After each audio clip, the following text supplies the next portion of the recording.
मैं बताऊं, ये बहुत से लोगों ने कमेंट भी किए और मुझसे सीधा सवाल भी किए, जो आपने हमसे सवाल किया है कि आरबीआई ने अपने वचन खंड को कैसे बदला, इसके बारे में, या आपने कैसे जाना, आपको जानकारी कैसे मिली, इसके बारे में। तो मैं इस बारे में आपको स्पष्ट कर दूं। जब मैं आरटीआई लिख रहा था, रुपये पर मेरा अनुसंधान चल रहा था, तो मुझे ये शंका हुआ कि जो व्यक्ति सिक्के में कूटकरण कर सकता है, तो वो ये सिक्के का ही वो दस्तावेज है, नोट, बैंक नोट। जरूर बैंक नोट में कहीं ना कहीं कुछ न कुछ गड़बड़ी की गई है।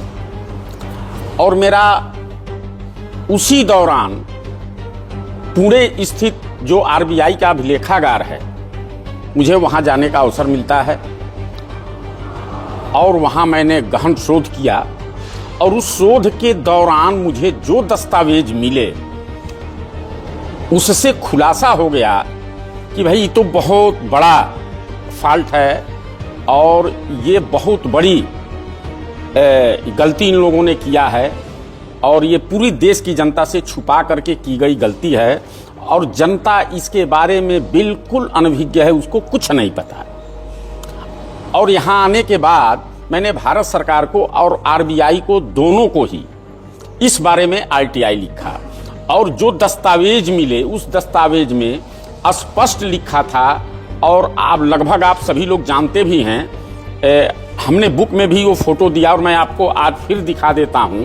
वो फोटो ये है जिसमें गवर्नर के वचन खंड सिर्फ अंग्रेजी में लिखे जाते थे, जो यहां लिखा हुआ है।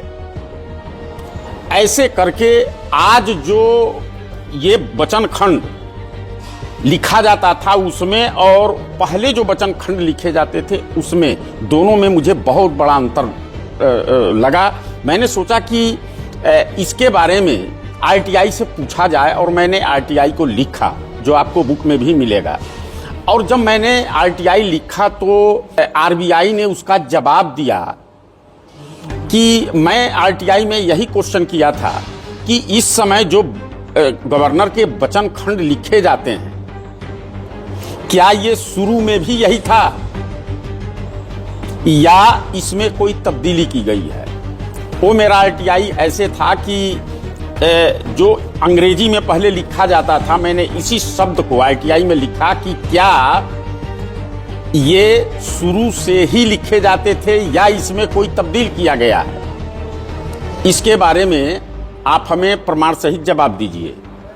तो उधर से आरबीआई की तरफ से यही जवाब आया कि जो वर्तमान में गवर्नर के वचन खंड लिखे जाते हैं, यही शुरू से ही लिखे जाते हैं।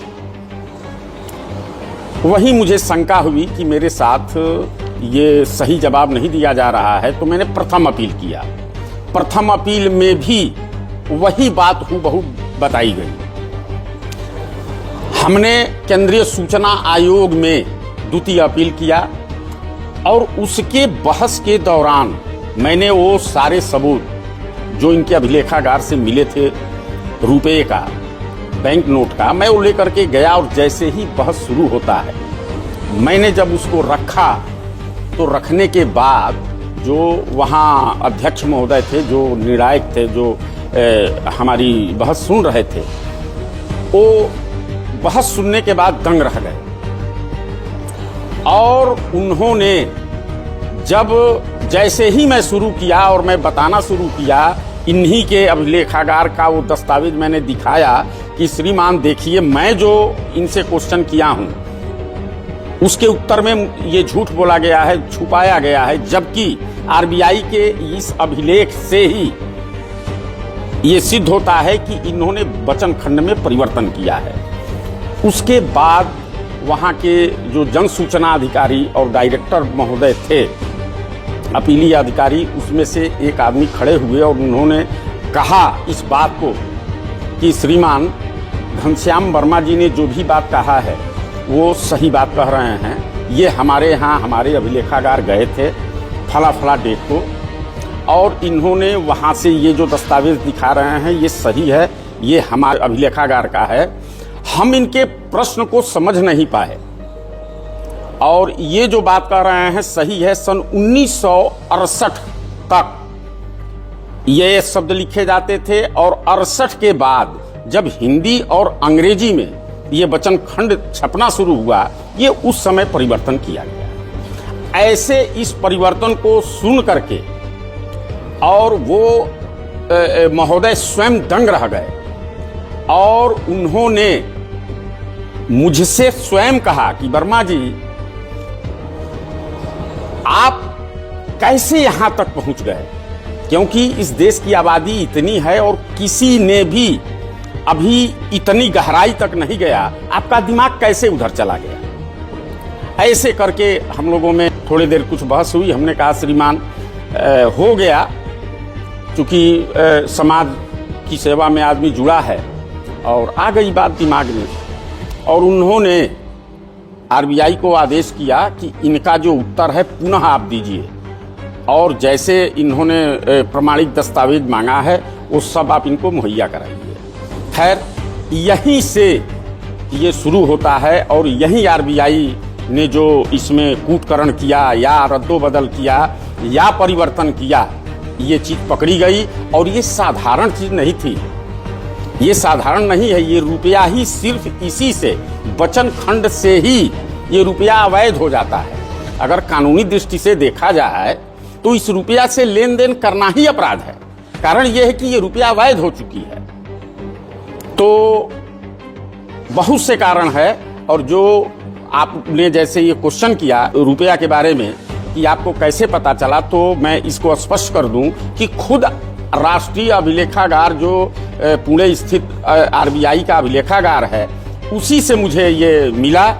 और मैंने जब आरटीआई को लेकर के खुलासा किया तो उसमें ये सब बातें स्पष्ट रूप से आई, जिसे मैं अपने बुक में भी दिया और तमाम लोगों तक ये खबर पहुंची, जिसकी लड़ाई आज तमाम संगठन लेकर के लड़ते भी हैं। मैं इस बारे में सिर्फ एक ही बात कहूँगा कि अगर आप जिज्ञासु हैं, आप रुपये के सत्यता के बारे में जानना चाहते हैं, तो अभी मेरी बुक बिल्कुल नए सिरे से निकल रही है, नए वर्जन के साथ, और बहुत स्पष्ट और बहुत अच्छे ढंग से उसको बनाया गया है। मैं ये चाहूँगा कि हर वो उत्साहित कार्यकर्ता हो, देशभक्त हो, क्रांतिकारी हो, बुद्धिजीवी हो, जो कर्जों के जाल में फंसे हुए हों, ऐसे लोग हों, उनको ये बुक अवश्य पढ़नी चाहिए, क्योंकि वो रुपये की सत्यता को जानेंगे।